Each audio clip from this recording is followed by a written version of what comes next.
இருள் கும்மிருட்டு. அந்த அறையில் ஜன்னல்கள் கிடையாது. மேலே உயரத்தில் இருந்த ஒரு சிறிய காற்றோட்ட துளை வழியாக மட்டும் நிலவிய மெல்லிய ஒளி உள்ளே எட்டி பார்த்தது. அந்த ஒளியில் காற்றில் மிதக்கும் தூசு படலங்கள் அலைபாய்ந்து கொண்டிருந்தன. அம்மா, அப்பா, யாராவது கதவை திறங்க. நந்தன் அந்த தேக்கு மர கதவை ஆக்ரோஷமாக தட்டினான். அவன் கத்தி கத்தி தொண்டை வறண்டு போயிருந்தது. சில நாட்களுக்கு முன்பு வரை அந்த வீட்டின் செல்ல பிள்ளையாக ஒரு இளவரசனை போல வலம் வந்தவன் அவன். இன்று அதே வீட்டில் ஒரு பழைய ஸ்டோர் ரூமில் குற்றவாளியைப் போல பூட்டப்பட்டிருக்கிறான். அறையெங்கும் ஒரு விதமான பழைய பொருட்களின் வாடையும் துருப்பிடித்த இரும்பின் நெடியும் வீசியது. நந்தன் அப்படியே தளர்ந்து போய் கதவோரம் அமர்ந்தான். அவன் அணிந்திருந்த புத்தம் புதிய பட்டு சட்டை அழுக்காகி இருந்தது. இன்று அவனுக்கு 18வது பிறந்த நாள். ஏன் இப்படி நடக்குது? நேத்து வரைக்கும் என் மேல உயிரையே வச்சிருந்த அப்பா திடீர்னு ஏன் இப்படி ஒரு மிருகமா மாறினாரு? நந்தனின் கண்கள் கலங்கின. சரியாக சில நாட்களுக்கு முன்புதான் இது ஆரம்பித்தது. அவனுக்கு 18 வயது பிறக்க போகும் அந்த வாரத்தில்தான் அவனது தந்தை சிவகுருவின் முகம் மாறியது. ஒரு நாள் இரவு நந்தனை அடித்து இழுத்து சென்று இந்த இருட்டு அறையில் தள்ளினார். அன்று முதல் இதுதான் அவன் உலகம். ஒவ்வொரு இரவும் அவனது தாய் மரகதம் அழுகை மல்க உணவை கொண்டு வருவார். நந்தன் கோபத்தில் உணவை தூக்கி எறிய முயன்றாலும் தாயின் உருக்கமான வேண்டுதலுக்கு பணிந்து சாப்பிடுவான். ஆனால் விசித்திரம் என்னவென்றால் உணவை சாப்பிட்ட அடுத்த 10 நிமிடங்களில் நந்தனின் கண்கள் சொருகும். ஒரு விதமான கனத்த மயக்கம் அவனை ஆட்கொள்ளும். மறுநாள் காலை அவன் கண் விழிக்கும் போது அவன் உடல் அடித்து போட்டது போல வலிக்கும். நந்தன் மெதுவாக தன் கைகளை தூக்கி பார்த்தான். நில ஒளியில் அவனது மணிக்கட்டுகள் சிவந்து தடித்து போயிருந்தன. இது சங்கிலியால் பிணைக்கப்பட்ட தழும்பு மாதிரியே இருக்கே. தூக்கத்துல என் கைகளை யாராவது கட்டி வைக்கிறாங்களா? இல்லை நானே எனக்கு தெரியாம ஏதாவது பண்ணிக்கிறேனா? அவனுக்கு தலை சுற்றியது. பயம் அவன் முதுகு தண்டில் ஜில்லென்று இறங்கியது. தான் பைத்தியமாகி வருகிறோமோ என்ற சந்தேகம் அவன் அடி மனதில் வேரூன்ற தொடங்கியது. காலையில் அப்பா சிவகுரு கதவை திறக்கும் போது அவர் கண்களில் பாசம் இருக்காது. ஒரு விதமான மர்மமும் கண்டிப்பும் மட்டுமே இருக்கும். அவன் சிந்தித்து கொண்டிருக்கும் போதே கதவுக்கு வெளியே யாரோ நடக்கும் சத்தம் கேட்டது. நந்தன் சட்டென விழிப்புற்றான். சித்தப்பா, சித்தப்பா நீங்களா என்று ரகசிய குரலில் கேட்டான். வெளியே அவன் சித்தப்பா ஆறுமுகம் நிற்பது அவனுக்கு தெரிந்தது. அந்த வீட்டில் நந்தனுக்கு தந்தைக்கும் மேலாக பிடிப்பது தன் சித்தப்பாவை தான். ஆறுமுகம் மெல்லிய குரலில் பேசினார். நந்தா, பயப்படாதப்பா. உன் அப்பா கிட்ட பேசிட்டு தான் இருக்கேன். அவருக்கு என்ன ஆச்சுன்னு தெரியல. ஆனா உன்னை நான் சீக்கிரம் வெளியே கொண்டு வருவேன். தைரியமா இரு. சித்தப்பாவின் வார்த்தைகள் அவனுக்கு சிறு ஆறுதலை தந்தன. ஆனால் அந்த இருட்டு அறையில் இருக்கும் ஒவ்வொரு நிமிடமும் நந்தனுக்கு ஒரு யுகமாக தெரிந்தது. இன்னைக்கு எப்படியாவது தூங்காம இருக்கணும். ராத்திரி நான் மயக்கமான அப்புறம் இந்த அறையில என்ன நடக்குதுன்னு நான் தெரிஞ்சே ஆகணும். நந்தன் தனக்குள் உறுதி எடுத்துக்கொண்டான். ஆனால் அவனுக்கு தெரியாது அன்று இரவு அவன் காணப்போகும் உண்மை அவன் உலகத்தையே தலைகீழாக மாற்றப் போகிறது என்று. அந்த இருட்டு அறையின் தரை நந்தனுக்கு முள்ளாய் குத்தியது. கண்கள் தானாக மூடிக்கொள்ள முயன்ற போது அவனது நினைவுகள் பின்னோக்கி ஓடின. சில வாரங்களுக்கு முன்பு வரை அவன் வாழ்ந்தது ஒரு கனவு உலகம். அந்த ஊரிலேயே பெரிய வீடு அது. சிவகுரு இல்லம். பறந்து விரிந்த அந்த வீட்டில் சிரிப்புக்கும் சந்தோஷத்திற்கும் என்றுமே பஞ்சம் இருந்ததில்லை. நந்தனின் தந்தை சிவகுருவும் சித்தப்பா ஆறுமுகமும் நகமும் சதையுமாக வாழ்ந்து வந்தனர். ஊரில் அவர்களை ராம லட்சுமணர்கள் என்றுதான் அழைப்பார்கள். ஒருவருக்கொருவர் பேசிக்கொள்ளாமலோ ஆலோசிக்காமலோ அந்த வீட்டில் ஒரு சிறு துரும்பை கூட நகர்த்த மாட்டார்கள். நந்தன் அந்த வீட்டின் ஒரே ஆண் வாரிசு. அதனால் அவன் மீது அன்பு மலை பொழிய ஒரு பட்டாளமே இருந்தது. நந்தா, இதோ பார், உனக்கு பிடிச்ச காஞ்சிபுரம் பட்டு வேட்டி சட்டை தையல் போட்டு வந்தாச்சு என்று உற்சாகமாக வீட்டுக்குள் நுழைவார் சித்தப்பா ஆறுமுகம். சிவகுரு கண்டிப்பானவர் என்றாலும் நந்தன் என்று வந்துவிட்டால் உருகி போய்விடுவார். ஆனால் ஆறுமுகத்தின் பாசம் தனி ரகம். ஆறுமுகத்திற்கு அபிராமி, அனிதா என 2 மகள்கள். தனக்கு ஆண் குழந்தை இல்லையே என்ற கவலை அவருக்கு ஒருபோதும் இருந்ததில்லை. நந்தனை தான் தன் மகனாக வாரிசாக அவர் பார்த்தார். அண்ணே, நந்தன் கேட்கறதுக்கு முன்னாடியே அதை செஞ்சு முடிக்கிறது தான் என் வேலை. அவன் இந்த வீட்டு வாரிசு மட்டும் இல்லை, என் உயிரோட ஒரு பகுதி என்று சிவகுருவிடம் அடிக்கடி பெருமையாக சொல்வார் ஆறுமுகம்.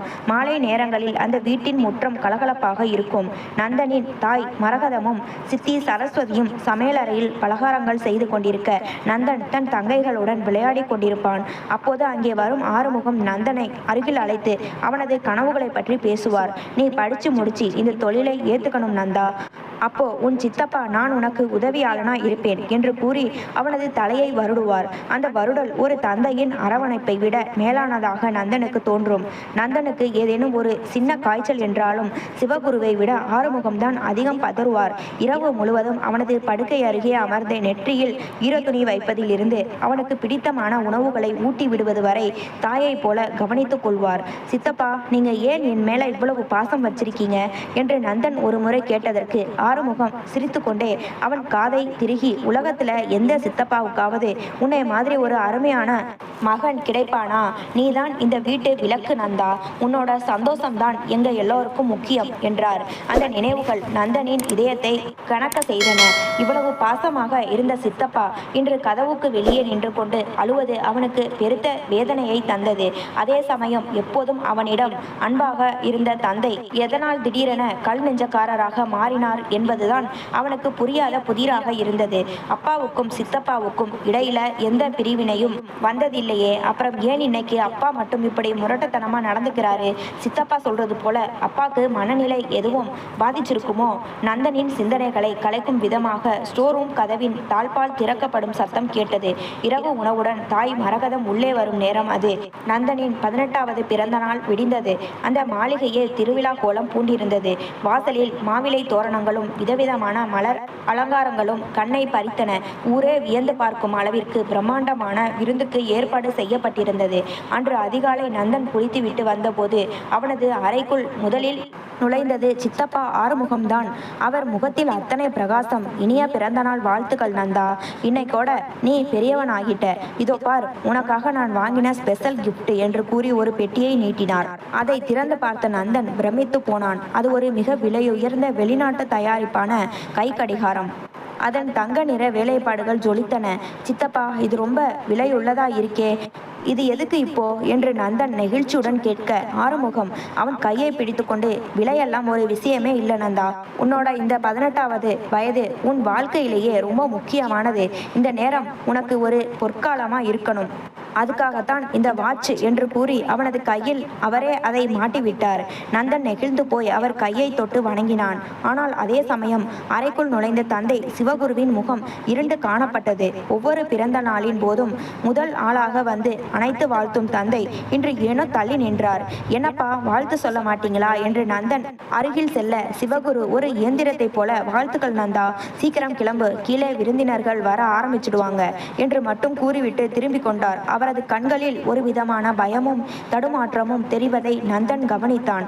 அவர் கைகள் லேசாக நடுக்கம் கண்டிருந்தன. எப்போதுமே கம்பீரமாக வலம் வரும் தன் தந்தை இன்று ஏதோ ஒரு பெரிய சுமையை தன் நெஞ்சில் சுமந்து கொண்டிருப்பது போல நந்தனுக்கு தோன்றியது. அப்பா, உடம்புக்கு எதுவும் முடியலையா? ஏன் ஒரு மாதிரியா இருக்கீங்க என்று நந்தன் கேட்டதற்கு சிவகுரு பதில் சொல்லாமல் வேகமாக அறையை விட்டு வெளியேறினார். கீழே மண்டபத்தில் கொண்டாட்டங்கள் களை கட்டின. ஊர் பெரியவர்கள், தொழிலதிபர்கள் என பலரும் வந்து நந்தனை வாழ்த்தினர். சித்தி சரஸ்வதி நந்தனுக்கு பிடித்த இனிப்புகளை செய்து பரிமாறி கொண்டிருந்தார். அபிராமியும் அனிதாவும் தன் அண்ணனுடன் புகைப்படம் எடுத்துக்கொண்டு மகிழ்ச்சியில் துள்ளி குதித்தனர். ஆனால் சிவகுரு மட்டும் ஒரு மூலையில் நின்று கொண்டு எதையோ ஆழமாக சிந்தித்து கொண்டிருந்தார். அவ்வப்போது அவர் தன் தம்பி ஆறுமுகத்தை ஒரு விதமான கழுகு பார்வையுடன் பார்த்து கொண்டிருந்தார். ஆறுமுகம் விருந்தினர்களை கவனிப்பதிலும் சிரித்து பேசுவதிலும் மும்மரமாக இருந்தார். சிவகுருவின் இந்த மௌனமும் இனம் புரியாத கவலையும் நந்தனின் மனதில் ஒரு சிறு நெருடலை ஏற்படுத்தியது. அப்பா ஏன் இவ்வளவு அந்நியமா நடந்துக்கிறாரு? சித்தப்பா எவ்வளவு சந்தோஷமா இருக்கும்போது அப்பாவால மட்டும் ஏன் சந்தோஷமா இருக்க முடியல? அவருக்குள்ள என்ன ரகசியம் புதஞ்சு கிடக்கு? மதியம் விருந்து முடிந்ததும் சிவகுரு நந்தனை தனியாக அழைத்து சென்றார். நந்தா, சாயங்காலம் விசேஷமான பூஜை ஒன்று இருக்கு. அது வரைக்கும் நீ மேல உன் ரூம்ல ஓய்வெடு. யாரும் உள்ள வராதீங்கன்னு சொல்லிட்டேன் என்றார் மிக கடுமையான குரலில். அப்பாவின் அந்த குரலில் இருந்த அதிகாரம் நந்தனை திடுக்கிட வைத்தது.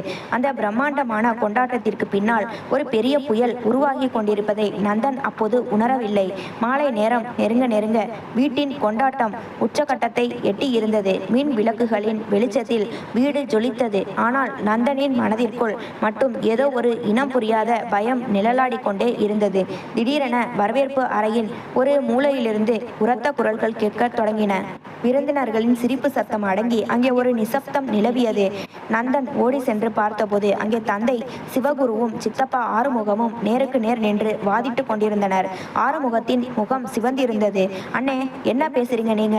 நந்தன் இந்த வீட்டு வாரிசு. அவனோட 18வது பிறந்த நாள் அன்னைக்கு இப்படி ஒரு முடிவை எப்படி உங்களால எடுக்க முடியுது? நான் இதுக்கு சம்மதிக்க மாட்டேன் என்று ஆவேசமாக கத்தினார். சிவகுருவின் கண்கள் கோபத்தில் சிவந்து நரம்புகள் புடைத்தன. அவர் இதுவரை இல்லாத அளவிற்கு மூர்க்கமாக தெரிந்தார். ஆறுமுகம் எல்லை மீறி பேசாதே நந்தன், என் மகன். அவனுக்கு எது நல்லது எது கெட்டதுன்னு தீர்மானிக்கிற உரிமை எனக்கு மட்டும்தான் இருக்கு. இதில் தலையிட உனக்கு எந்த தகுதியும் இல்லை என்று கர்ஜித்தார். அவன் உங்களுக்கு மட்டும் மகன் அல்ல அண்ணே, எனக்கும் மகன்தான். என் உயிரை விட அவனை நான் அதிகமா நேசிக்கிறேன். அவனை இப்படி அநியாயமா அந்த இருட்டு அறைக்குள் தள்ள நான் விடமாட்டேன் என்று ஆறுமுகம் குறுக்கே நின்றார். இதை கேட்ட சிவகுரு ஆத்திரத்தின் உச்சத்திற்கே சென்றார். போதும், நிறுத்து. உன் பாச நாடகம் எனக்கு தேவையில்லை. இனி ஒரு வார்த்தை பேசினா நடக்கிறதே வேற என்று கத்திய சிவகுரு கூட்டத்தில் நின்றிருந்த நந்தனின் கையை இரும்பு பிடியாக பற்றினார். அப்பா, வலிக்குதுப்பா, என்னாச்சு உங்களுக்கு? ஏன் இப்படி பேசுறீங்க என்று நந்தன் வலியால் துடித்தான். ஆனால் சிவகுரு எதையும் கேட்கும் நிலையில் இல்லை. விருந்தினர்கள் அனைவரும் அதிர்ச்சியில் உறைந்து நிற்க நந்தனை தரதரவென இழுத்து சென்றார் சிவகுரு. தாய் மரகதம் ஓடி வந்து, என்னங்க செய்றீங்க? பாவம், புள்ளையை விடுங்க என்று கதறி அழுதார். ஆனால் சிவகுரு அவரை ஒரு தள்ளு தள்ளிவிட்டு நந்தனை வீட்டின் பின்புறம் இருந்த அந்த பழைய ஸ்டோர் ரூமை நோக்கி இழுத்து சென்றார். அண்ணே, வேண்டாம், பாவம் அவன் என்று ஆறுமுகம் பின்னாடியே ஓடி வந்தார். ஆனால் சிவகுரு அறைக்குள் நந்தனை தள்ளிவிட்டு மின்னல் வேகத்தில் வெளியே வந்து கதவை தாளிட்டு பெரிய பூட்டு ஒன்றை போட்டார். இனிமேல் யாரும் இந்த கதவை திறக்க கூடாது, இது என் கட்டளை என்று சிவகுரு இடியென முழங்கினார். அறைக்குள் இருந்த நந்தன் கதவை பலமாக தட்டினான். அப்பா, திறங்கப்பா, எனக்கு பயமா இருக்கு. நான் என்ன தப்பு பண்ணினேன் என்று அவன் கதறல் அந்த வீடெங்கும் எதிரொலித்தது. ஆறுமுகம் சிவகுருவின் காலில் விழாத குறையாக கெஞ்சினார். அண்ணே, அவன் சின்ன பையன், இப்படி இருட்டில் அடைச்சி வைக்காதீங்க. சிவகுரு ஒரு துளி கூட இரக்கமின்றி, ஆறுமுகம், உனக்கு இங்கே வேலை இல்லை. வந்த விருந்தாளிகளை எல்லாம் சாப்பிட சொல்லிட்டு கிளம்ப சொல்லு. இனிமேல் இந்த வீட்டில் எந்த பண்டிகையும் கிடையாது என்று கூறிவிட்டு அங்கிருந்து வேகமாக சென்றார். மரகதம் ஒரு மூலையில் அமர்ந்து முகத்தை பொத்தி கொண்டு விம்மி விம்மி அழுதார். நந்தன் தன் வாழ்நாளில் பார்த்திராத ஒரு கோரமான முகம் அன்று சிவகுருவிடம் வெளிப்பட்டது. அந்த பிரம்மாண்டமான பிறந்தநாள் விழா சில நிமிடங்களில் ஒரு சுடுகாடு போல மாறிப்போனது. இருட்டு அறையில் விழுந்து கிடந்த நந்தனுக்கு தான் காண்பது கனவா அல்லது நிஜமா என்றே புரியவில்லை. அவனது 18வது பிறந்த நாள் விடியல் இப்படியா முடிய வேண்டும்? அந்த இருட்டு அறையின் தரை கரடு முரடாக இருந்தது. நந்தன் பல மணி நேரமாக கதவை முட்டியதில் அவனது கைகள் வீங்கி போயிருந்தன. அப்பா, அம்மா, யாராவது கதவை திறங்க, எனக்கு மூச்சு முட்டுது. அவனது குரல் கரகரப்பாகி மெல்ல மெல்ல தேம்பலாக மாறியது. வெளியே ஊரே திரண்டிருந்த அந்த பிறந்தநாள் கொண்டாட்டத்தின் சத்தம் இப்போது முற்றிலுமாக அடங்கி இருந்தது. ஒரு இடுகாட்டு அமைதி அந்த வீட்டை ஆட்கொண்டிருந்தது. நள்ளிரவு நெருங்கும் வேளையில் கதவின் பெரிய பூட்டு திறக்கப்படும் சத்தம் கேட்டது. நந்தன் நம்பிக்கையுடன் நிமிர்ந்து உட்கார்ந்தான். கதவு மெல்ல திறக்க கையில் ஒரு தட்டு உணவுடனும் ஒரு மெழுகுவர்த்தியுடனும் உள்ளே நுழைந்தார் தாய் மரகதம். அவரது கண்கள் அழுது அழுது வீங்கி போயிருந்தன. முகம் இரத்தமே இல்லாதது போல வெளிரி காணப்பட்டது. நந்தன் ஆத்திரத்தில் கத்தினான். ஏன் இப்போ வந்தீங்க? நீங்களும் அப்பாவை மாதிரியே கல் நெஞ்சக்காரியா மாறிட்டீங்களா? அவர் என்னை இப்படி அடைச்சி வைக்கும் போது நீங்க ஏன் தடுக்கல? மரகதம் பதில் சொல்லவில்லை. அவர் கைகள் நடுங்கின. மெழுகுவர்த்தியை ஒரு ஓரமாக வைத்துவிட்டு நந்தனின் அருகில் அமர்ந்தார். ஒரு உருண்டையை எடுத்து அவன் வாயருகே கொண்டு சென்றார்.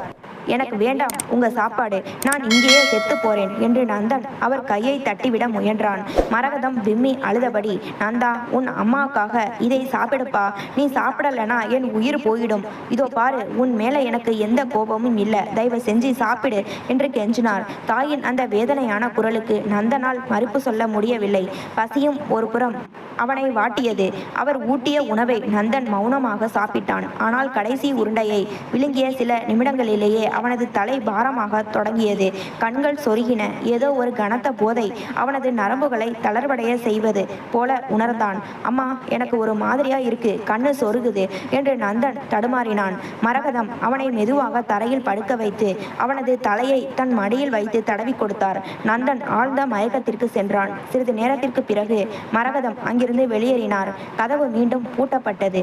ஆனால் கதவுக்கு வெளியே ஒரு நிழல் அசைந்தது. அது ஆறுமுகம். ஆறுமுகம் ஆறுமுகம் கதவின் இடுக்கில் கை வைத்து, நந்தா, என்ன மன்னிச்சிடுப்பா, உன் அப்பாவுக்கு பைத்தியம் பிடிச்சிருச்சு, என்னால அவரை தடுக்க முடியல. ஒரு மனுஷன் தன் மகனை போய் இப்படி பூட்டி வைப்பாரா? அவர் ஒரு மிருகம் நந்தா என்று உரத்த குரலில் சிவகுருவை திட்டினார். பின்பு குரலை தாழ்த்தி, தைரியமா இரு மகனே, உன் சித்தப்பா நான் இருக்கேன், உன்னை எப்படியாவது இந்த நரகத்துல இருந்து மீட்டு கொண்டு வருவேன், அது வரைக்கும் கொஞ்சம் பொறுத்துக்கோ என்று கூறிவிட்டு வருத்தத்துடன் அங்கிருந்து நகர்ந்தார். மறுநாள் காலை நந்தன் கண் விழித்த போது அவன் உடலில் ஒரு விதமான நடுக்கம் இருந்தது. தலை சுற்றியது. அவன் தற்செயலாக தன் கைகளை பார்த்தான். அவனது 2 மணிக்கட்டுகளிலும் ரத்தம் கசிந்து தோல் உரிந்து போயிருந்தது. கால்களிலும் அதே போன்ற தழும்புகள்.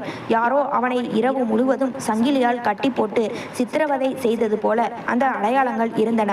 அம்மா கொண்டு வந்த சாப்பாட்டை சாப்பிட்டதுக்கு அப்புறம் தானே நான் மயக்கமானேன். அப்போ அந்த சாப்பாட்டுல ஏதாவது இருந்திருக்குமா? ராத்திரி இந்த அறைக்குள்ள யார் வராங்க? ஏன் என்னை இப்படி சித்திரவதை செய்றாங்க? நந்தனின் மனதில் எழுந்த கேள்விகளுக்கு அந்த இருட்டு அறை பதில் சொல்லவில்லை. ஆனால் அவனது பயம் இப்போது பல மடங்கு அதிகரித்திருந்தது. அந்த குறுகிய அறைக்குள் நாட்கள் எப்படி நகர்கின்றன என்றே நந்தனுக்கு தெரியவில்லை. ஒவ்வொரு விடியலும் அவனுக்கு ஒரு புதிய வழியையே பரிசாக தந்தது. அன்று காலை கண் விழித்த போது நந்தனின் மணிக்கட்டுகளில் இருந்த தழும்புகள் நீல நிறமாக மாறி வீங்கி இருந்தன. யாரோ ஒரு முரடன் அவன் கைகளை முறுக்கி கட்டியது போன்ற உணர்வு. கடவுளே, எனக்கு என்னத்தான் நடக்குது? நான் தூக்கத்திலேயே என்னையே காயப்படுத்திக்கிறேனா? இல்ல நிஜமாவே இந்த அறைக்குள்ள ஏதாவது ஆவி நடமாட்டம் இருக்கா? நந்தன் தன் தலையை பிடித்து கொண்டு அழுதான். அவனுக்கு தன் மீதே சந்தேகம் வர தொடங்கியது. ஒருவேளை அப்பா சொல்றது சரிதானோ? என் புத்தி தான் மழுங்கி போயிருச்சோ? மதியம் உணவிற்காக காத்திருந்த போது அந்த அறையின் மேலிருந்த சிறிய துளை வழியாக வெளியே பேசும் சத்தம் கேட்டது. அது சித்தப்பா ஆறுமுகத்தின் குரல். நந்தன் சட்டென சுவரோரம் ஏறி நின்று காதுகளை கூர்மையாக்கினான். ஆறுமுகம் யாரிடமோ போனில் பேசிக் கொண்டிருந்தார். ஆமாங்க, ரொம்ப மோசமா போயிட்டு இருக்கு. நந்தனுக்கு பயங்கரமா பைத்தியம் பிடிச்சிருச்சு. ராத்திரி நேரத்துல தன்னைத்தானே கடிக்கிறான், சங்கிலியை போட்டு இழுக்கிறான். அதான் அவன் அப்பா பயந்து போய் அந்த அறையில பூட்டி வச்சிருக்காரு. ஆறுமுகம் வருத்தப்படுவது போல தன் குரலை மாற்றி பேசிக் கொண்டிருந்தார். மறுமுனையில் பேசியவர் ஏதோ கேட்க ஆறுமுகம் தொடர்ந்தார். இல்லைங்க, அவனை இனிமே வீட்டுல வச்சிருக்கிறது ஆபத்து. யாரையாவது கடிச்சு வச்சாலும் வச்சுடுவான். சீக்கிரம் ஏதாவது ஒரு பெரிய மனநல காப்பகத்துல சேர்த்துடலாம்னு பேசிட்டு இருக்கோம். ஊர்ல யாரு கேட்டாலும் இதை சொல்லுங்க. பாவம் என் அண்ணன் சிவகுரு பிள்ளை இப்படி ஆயிட்டானேன்னு உடைஞ்சு போயிருக்காரு. இதை கேட்ட நந்தனின் உடல் நடுங்கியது. சித்தப்பா ஏன் இப்படி பொய் சொல்றாரு? நான் புத்தி தெளிவா தானே இருக்கேன். நான் யாரையும் கடிக்கலையே. அப்போ அப்பா மட்டும் இல்ல, சித்தப்பாவும் நான் பைத்தியம்னு நம்புறாங்களா? இல்ல வேணும்னே ஊர் முழுக்க வதந்தி பரப்புறாங்களா? நந்தனின் மூளை மின்னல் வேகத்தில் வேலை செய்தது. தான் பைத்தியம் இல்லை என்பதை நிரூபிக்க வேண்டுமானால் முதலில் அந்த அறையில் நள்ளிரவில் என்ன நடக்கிறது என்பதை கண்டுபிடிக்க வேண்டும். அம்மா கொண்டு வர சாப்பாடு, அதுல தான் ஏதோ இருக்கு. அதை சாப்பிட்ட பிறகுதான் எனக்கு சுய நினைவே இல்லாம போகுது. இன்னைக்கு அந்த சாப்பாட்டை நான் சாப்பிடக்கூடாது. தூங்குற மாதிரி நடிச்சு ராத்திரி வர அந்த மிருகம் யாருன்னு பார்த்தே ஆகணும். அன்று மாலை சிவகுரு கதவை திறந்து எட்டி பார்த்தார். நந்தன் ஒரு மூலையில் சுருண்டு கிடந்தான். சிவகுருவின் முகத்தில் ஒரு விதமான வேதனையும் மர்மமும் கலந்திருந்தது. அவர் ஏதோ சொல்ல வந்துவிட்டு மீண்டும் கதவை பூட்டி சென்றார். நந்தன் தன் திட்டத்தை தீட்டினான். அன்று இரவு அவனது வாழ்க்கையின் மிக பெரிய மர்மம் அவிழப் போகிறது என்பது அவனுக்கு தெரியாது. அந்த இருட்டு அறைக்குள் இருந்த வெப்பத்தை விட நந்தனின் மனதிற்குள் எரிந்த ஆத்திர கனல் அதிகமாக இருந்தது. என் சித்தப்பா ஊர் முழுக்க நான் பைத்தியம்னு சொல்றாரு. என் உடம்புல காயங்கள் விழுது. இது எதற்கும் எனக்கு பதில் தெரியல. இன்னைக்கு இரவு எல்லாத்துக்கும் ஒரு முடிவு வரணும் என்று தனக்குள் உறுதி பூண்டான். நள்ளிரவு நெருங்கியது. வழக்கம் போல பூட்டு திறக்கப்படும் சத்தம். நந்தன் வேகமாக சென்று தன் மெத்தையில் படுத்துக்கொண்டு கண்கள் மூடி தூங்குவது போல நடித்தான்.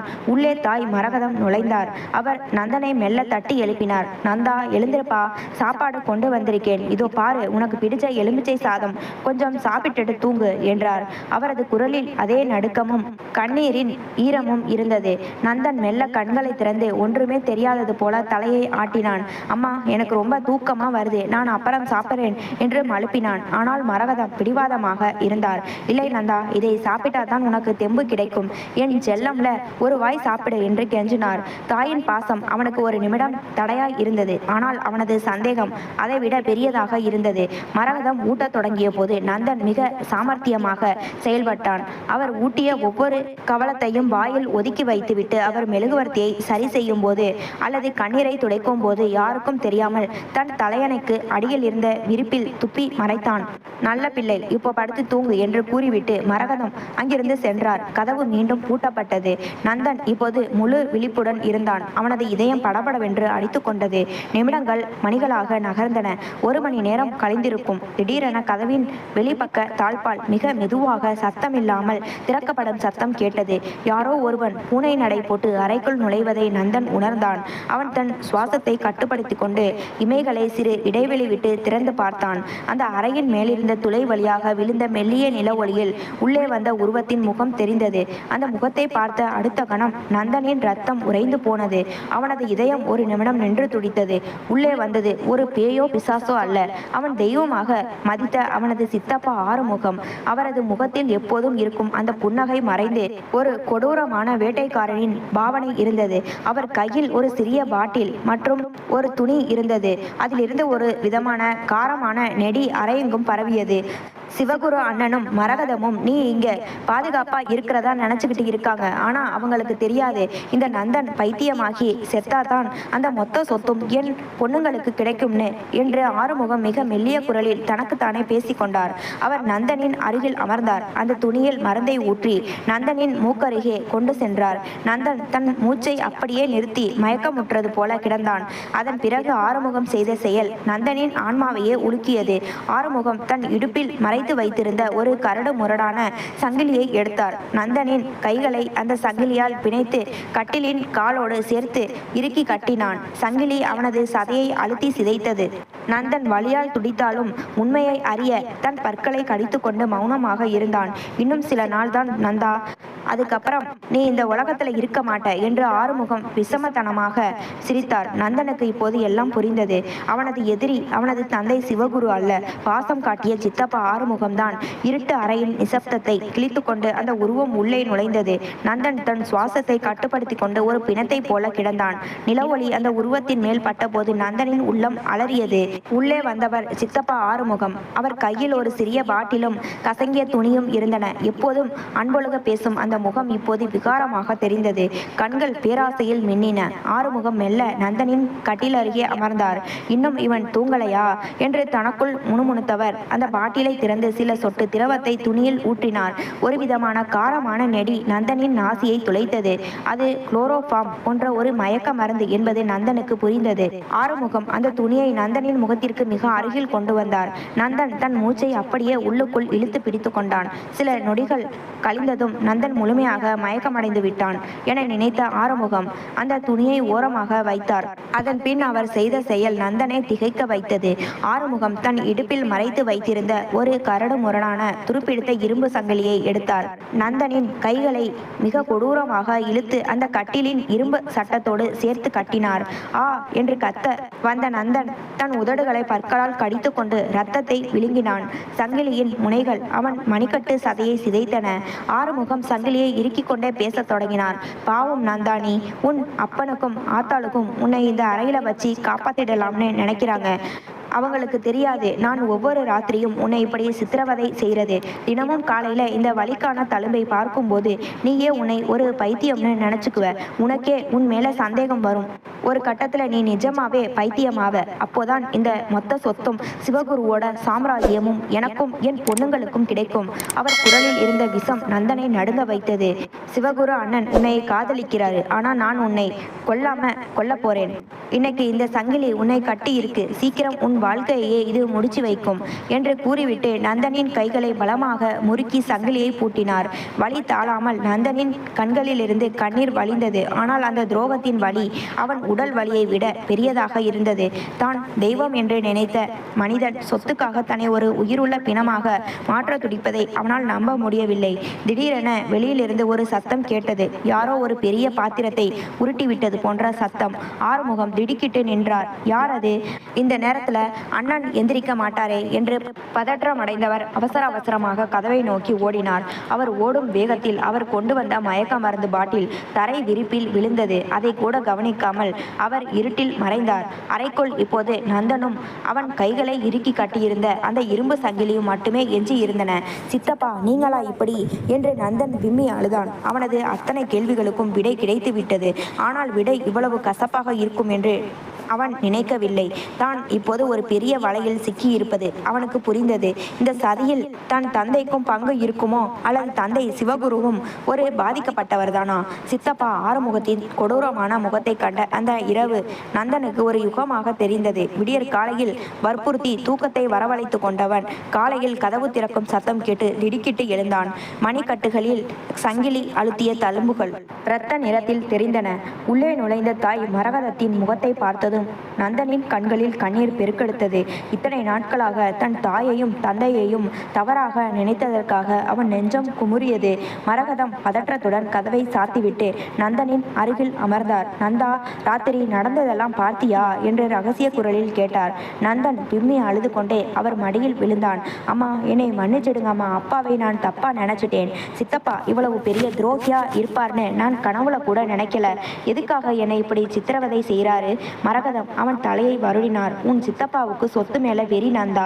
உன் 18வது பிறந்த நாள் அன்னைக்கு உனக்கு சொத்து கைமாற போகுதுன்னு தெரிஞ்சதும் அவன் ஒரு சதி திட்டம் போட்டான். ஒரு மாசத்துக்கு முன்னாடி ஒரு நாள் ராத்திரி உன் அப்பா தண்ணி குடிக்க எழுந்தப்போ ஆறுமுகம் வெளியே ஒரு ரவுடி கிட்ட பேசிக்கிட்டு இருந்ததை கேட்டுட்டாரு.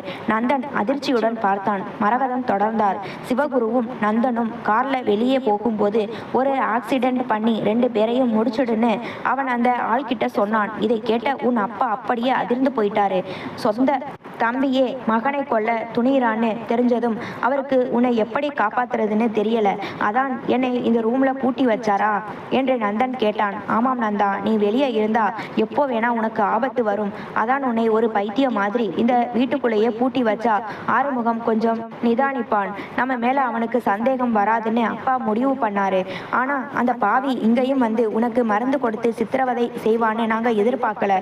உன் அப்பா இதை தள்ளி நின்றுதான் கண்காணிக்க முடியும். நேருக்கு நேர் மோதினா அவன் உன்னை கொல்ல துணிஞ்சுடுவான்னு தான் இந்த பைத்தியம் நாடகத்தை ஆடிக்கிட்டு இருக்காரு.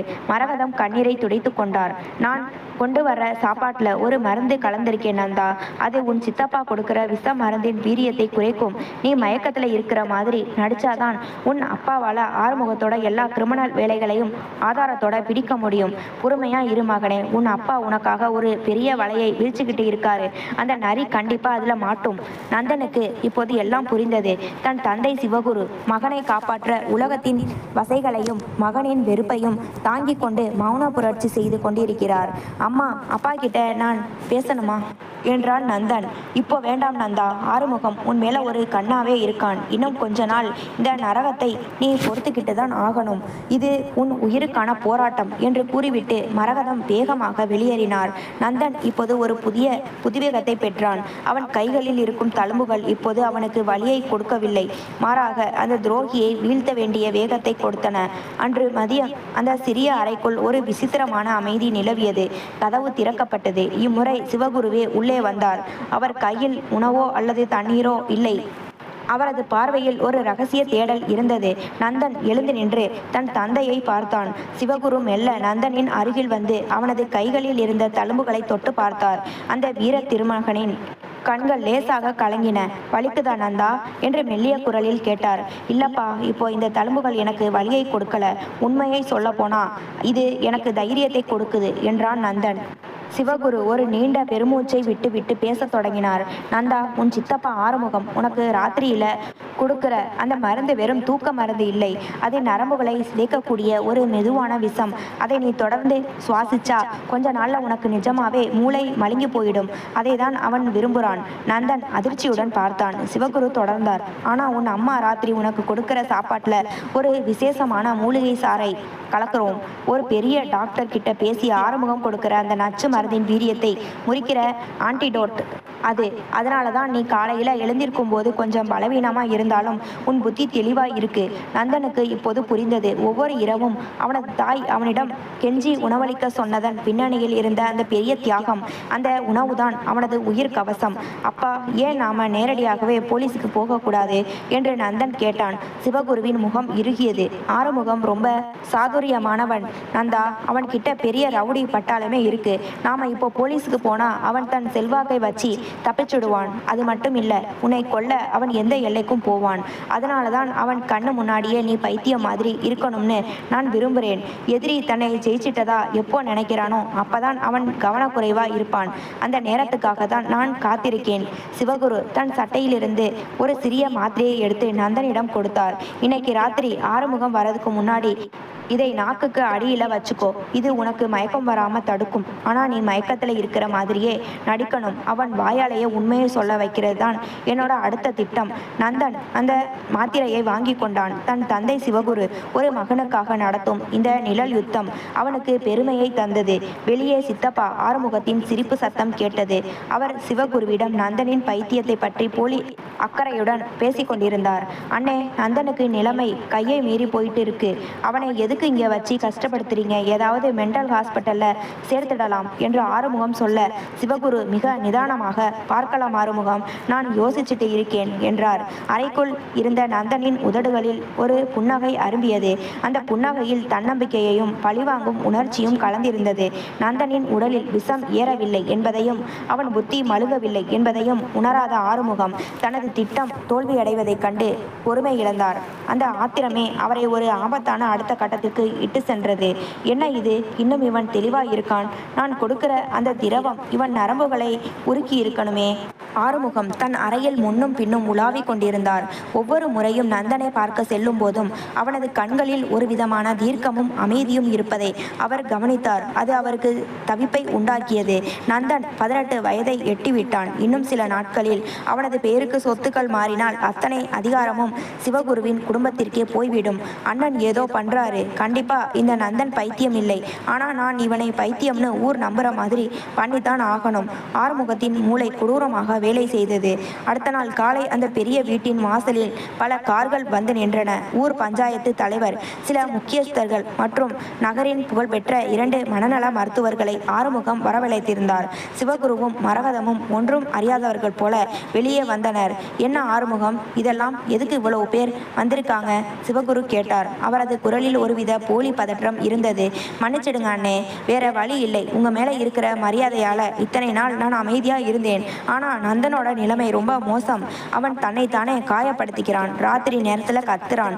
அவன் மற்றவங்களுக்கு ஆபத்தா முடியறதுக்குள்ள அவனை ஒரு நல்ல மென்டல் ஹாஸ்பிட்டல்ல சேர்க்கணும். இதோ இந்த டாக்டர்ஸ் அவனை செக் பண்ணி சர்டிபிகேட் கொடுப்பாங்க என்று ஆறுமுகம் கவலையான முகத்தோடு நாடகம் ஆடினார். ஊர் தலைவர் தலையாட்டினார். ஆமாம் சிவகுரு, ஆறுமுகம் சொல்றதுல ஒரு நியாயம் இருக்கு. பையனை பூட்டியே வச்சிருக்கிறது தப்பு. டாக்டர்ஸ் ஒரு முறை பார்க்கட்டும். சிவகுரு சற்று தயங்குவது போல நடித்துவிட்டு, சரி அப்படியே ஆகட்டும். என் மகனோட நல்லதுக்கு நீங்க என்ன சொன்னாலும் நான் கேட்கிறேன் என்றார். ஆறுமுகத்தின் மனதில் ஒரு விஷம சிரிப்பு தோன்றியது. இன்னைக்கு டாக்டர்ஸ் முன்னாடி இவன் கத்தி தீர்க்கணும் என்று நினைத்து கொண்டே நந்தன் அடைக்கப்பட்டிருந்த அறைக்கு சென்றார். அறைக்கு வெளியே இருந்த பூட்டை திறப்பதற்கு முன் யாரிடமும் காட்டாமல் தன் பாக்கெட்டில் இருந்த ஒரு ஸ்ப்ரேவை எடுத்து உள்ளே அடித்தார். அது மனித மூளையை சற்று குழப்பமடைய செய்யும் ஒரு ரசாயனம். கதவு திறக்கப்பட்டது. இருட்டு அறையிலிருந்து நந்தன் மெதுவாக வெளியே வந்தான். சூரிய ஒளி பட்டதும் அவன் கண்கள் கூசின. பல நாட்களுக்கு பிறகு இத்தனை மனிதர்களை அவன் பார்க்கிறான். அவனது கைகளில் சங்கிலி தழும்புகள் தெளிவாக தெரிந்தன. இதோ பாருங்க டாக்டர், இவன் கையை தூக்கி பாருங்க. யாரோ கட்டி வச்ச மாதிரி தழும்புகள் இருக்கு. அவன் தூக்கத்துல ஏதோ சங்கிலியை வச்சு தன்னை தானே கட்டியிருக்கானான்னு தெரியல. ஆறுமுகம் அபாண்டமாக பழியை நந்தன் மீதே போட்டார். டாக்டர்கள் நந்தனை சோதிக்க தொடங்கினர். அவர்கள் நந்தனிடம் பல விசித்திரமான கேள்விகளை கேட்டனர். ஆறுமுகம் ஓரமாக நின்று கொண்டு நந்தன் எப்போது உளருவான் என்று ஆவலோடு காத்து கொண்டிருந்தார்.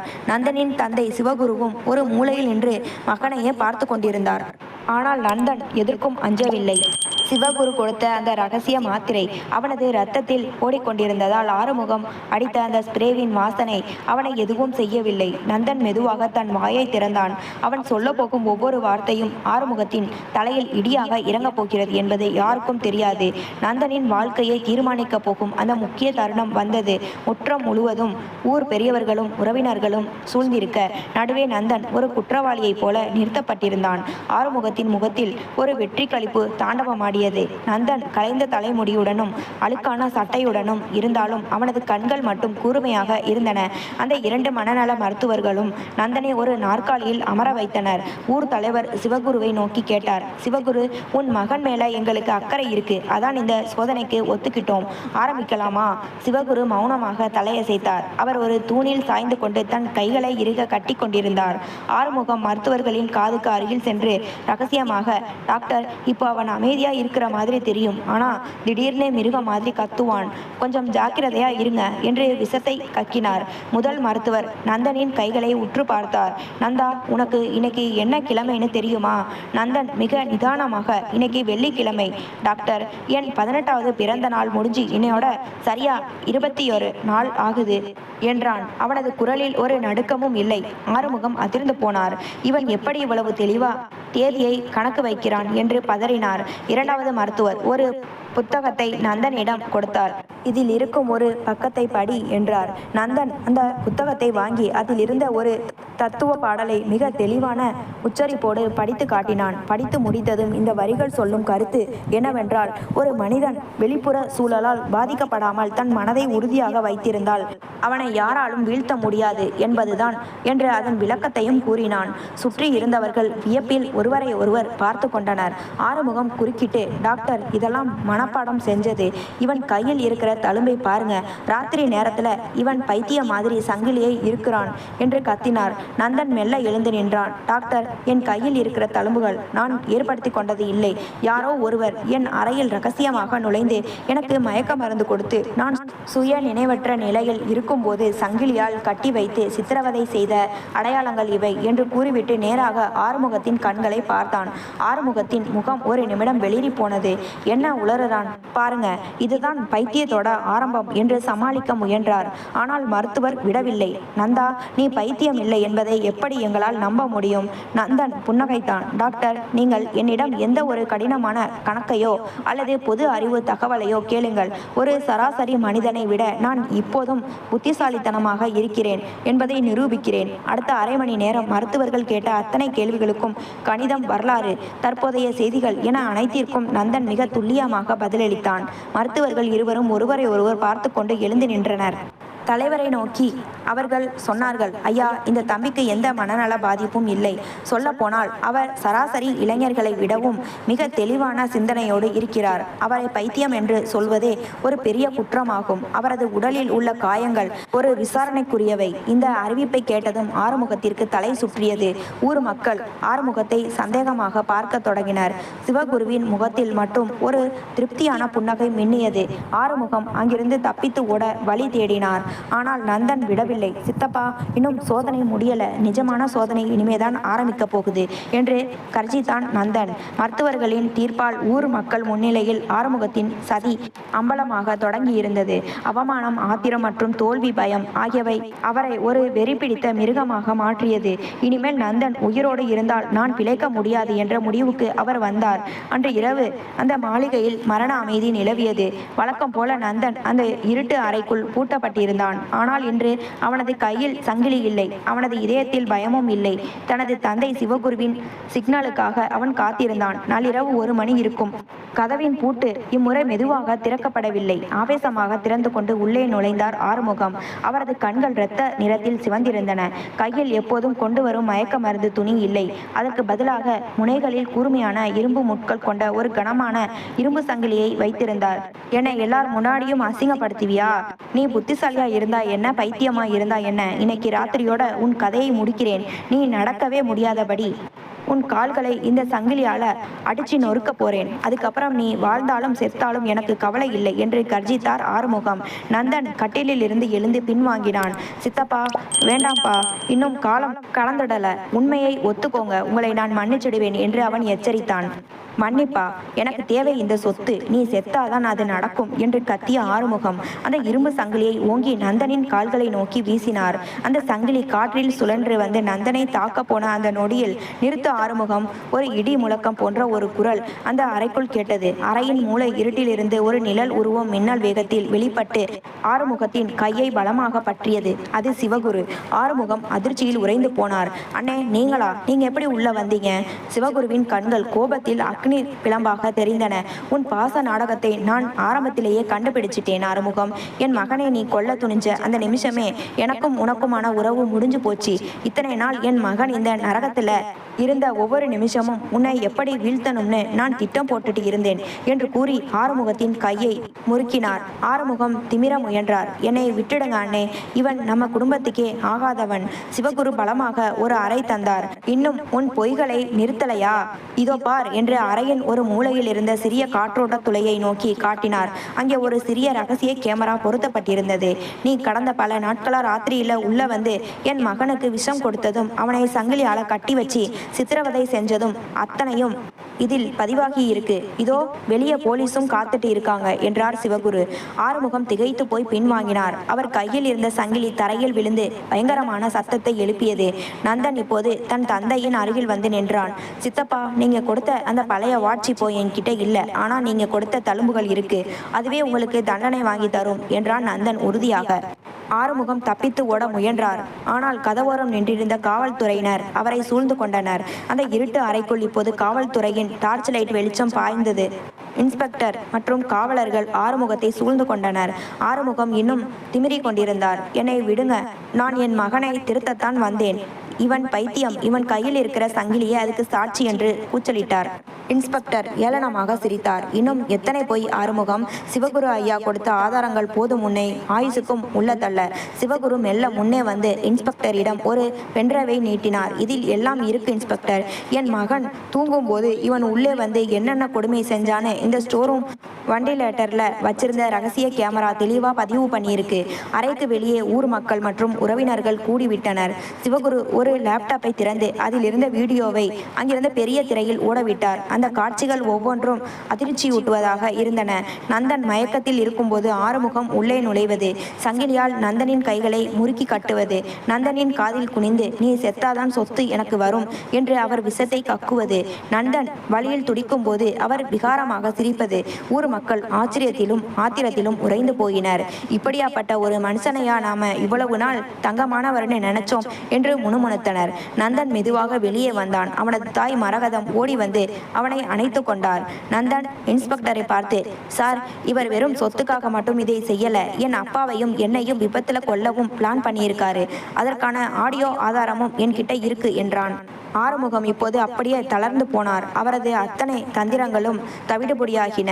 அவர் சிவகுருவின் காலில் விழுந்து கதறினார். அண்ணே, என்னை மன்னிச்சிடுங்க அண்ணே. ஏதோ ஆசையில தப்பு பண்ணிட்டேன். உங்க தம்பியை ஜெயிலுக்கு அனுப்பிடாதீங்க. சிவகுரு அவர் கையை உதறினார். நீ என் தம்பியா இருந்திருந்தா மன்னிச்சிருப்பேன் ஆறுமுகம். ஆனா நீ என் மகனோட உயிருக்கே ஒலை வச்ச ஒரு மிருகம். உனக்கு மன்னிப்பே கிடையாது. உன் பொண்ணுங்க அபிராமியும் அனிதாவும் கூட உன் முகத்தை பார்க்க தயாரா இல்லை என்றார் சிவகுரு ஆவேசமாக. இன்ஸ்பெக்டர் ஆறுமுகத்தின் கைகளில் விலங்கை பூட்டினார். ஆறுமுகம் கொலை முயற்சி, பிளாக்மெயிலிங், சட்டவிரோதமான ரசாயனங்களை பயன்படுத்துதல் என உன் மேல பல வழக்குகள் இருக்கு. இனி உன் வாழ்க்கை கம்பிகளுக்கு பின்னாடிதான்.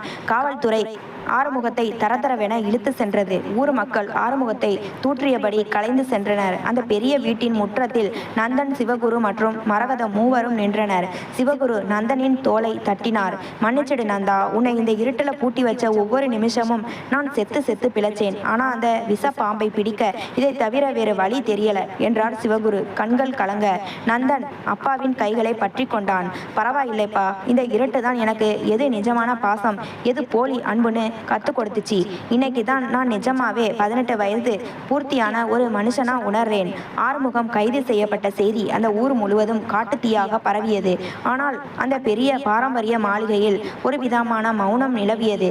அது நிம்மதியா அல்லது ஒரு பெரிய பிரிவின் பலியா என்று யாருக்கும் தெரியவில்லை. சித்தப்பா ஆறுமுகத்தின் மனைவி சரஸ்வதியும் அவரது மகள்கள் அபிராமி மற்றும் அனிதாவும் தலை குனிந்து நின்றனர். ஆறுமுகத்தின் செயல்களால் அவர்கள் நிலை குலைந்து போயிருந்தனர். ஒரு சூட்கேஸை எடுத்துக்கொண்டு அவர்கள் வீட்டை விட்டு வெளியேற முயன்றபோது சிவகுரு வாசலில் வந்து நின்றார். எங்கே கிளம்பிட்டீங்க என்று சிவகுருவின் அதிகாரமான குரல் ஒலித்தது. சரஸ்வதி கண்கள் கலங்க, அண்ணே, அவர் செஞ்ச பாவத்துக்கு நாங்க இங்க இருக்க தகுதி இல்லாதவங்க. அவர் தப்பு பண்ணிட்டாரு, எங்களை மன்னிச்சிடுங்க என்று விம்மி அழுதார். அப்போது நந்தன் முன்னே வந்து அபிராமி மற்றும் அனிதாவின் கைகளை பற்றி கொண்டான். சித்தி, தப்பு செஞ்சது சித்தப்பா தான், நீங்க இல்ல. எங்க அப்பாவும் சித்தப்பாவும் இந்த தொழிலை எவ்வளவு கஷ்டப்பட்டு வளர்த்தாங்கன்னு எனக்கு தெரியும். சித்தப்பாவுக்கு பெண்கள் இருந்தா சொத்து கிடைக்காது, ஒரு ஆண் வாரிசு இருந்தா தான் எல்லாம் நடக்கும்னு ஒரு குறுகிய எண்ணம் இருந்தது. ஆனா எனக்கு இந்த தங்கச்சிகள் தான் முக்கியம் என்றான் நந்தன் உறுதியாக. சிவகுரு நந்தனின் தோளை தொட்டு பெருமிதத்துடன் பார்த்தார். பின் சரஸ்வதியிடம் சொன்னார், சரஸ்வதி, பெற்ற மனம் பித்து, பிள்ளை கல்லுன்னு சொல்லுவாங்க. ஆனா இப்போ என் பிள்ளை நந்தன் ஒரு பிள்ளையா மட்டும் இல்லாம ஒரு பக்குவமான மனுஷனா பேசுறான். இந்த வீடு, இந்த நிலம், இந்த சொத்து எல்லாம் உங்களுக்கும் சமமானதுதான். ஒரு குடும்பத்துல ஒருத்தர் பாதை மாறினா மொத்த குடும்பத்தையும் நடுத்தருவுல விடுறது நம்ம பாரம்பரியம் இல்லை. மரகதம் ஓடி வந்து சரஸ்வதியை அணைத்து கொண்டார். ஆமாம் சரஸ்வதி, நாம எல்லாரும் ஒரே ரத்தம். ஆறுமுகம் செய்த தவறை திருத்திக்க அவருக்கு ஒரு வாய்ப்பு கொடுப்போம். அது வரைக்கும் நீங்க எங்க கூடவே தான் இருக்கணும். அபிராமியும் அனிதாவும் நந்தனை அண்ணா என்று அழைத்து அழுது கொண்டே அணைத்து கொண்டனர். அந்த வீட்டில் இருந்த இருள் முழுமையாக விலகியது. சில வாரங்களுக்கு பிறகு நந்தன் இப்போது அந்த பழைய ஸ்டோர் ரூமில் இல்லை. அவன் தனது தந்தையின் பாரம்பரிய தானிய கிடங்கை நவீனப்படுத்தும் பணிகளில் தீவிரமாக இருந்தான். அவனது 18வது பிறந்த நாள் ஒரு போராட்டமாக ஆரம்பித்தது. ஆனால் அது அவனை ஒரு பொறுப்பான இளைஞனாக மாற்றியிருந்தது. மாலையில் தோட்டத்தில் அமர்ந்திருந்த சிவகுருவிடம் நந்தன் கேட்டான், அப்பா, இவ்வளவு நடந்தும் சித்தப்பாவை நீங்க ஏன் இன்னும் வெறுக்கல? சிவகுரு சிரித்து கொண்டே, தம்பி தப்பு பண்ணுனா அண்ணன் தண்டிக்கலாம், ஆனா கைவிடக்கூடாது நந்தா. அவர் பண்ணினது பெரிய துரோகம் தான், ஆனா அதை சரி பண்ண வேண்டியதும் நம்ம கடமைதான். இன்னைக்கு நீ உன் தங்கச்சிகளை அரவணைச்ச பாரு, அங்கதான் நான் ஜெயிச்சேன் என்றார். வானத்தில் ஒரு புதிய விடியலின் சூரியன் பிரகாசமாக உதித்து கொண்டிருந்தது. நந்தன் இப்போது தன் குடும்பத்தின் தூணாக, நீதியின் அடையாளமாக நிமிர்ந்து நின்றான். இருள் அறை நிஜங்கள் இப்போது வெளிச்சத்திற்கு வந்து ஒரு புதிய உறவு பாலத்தை கட்டி எழுப்பியது.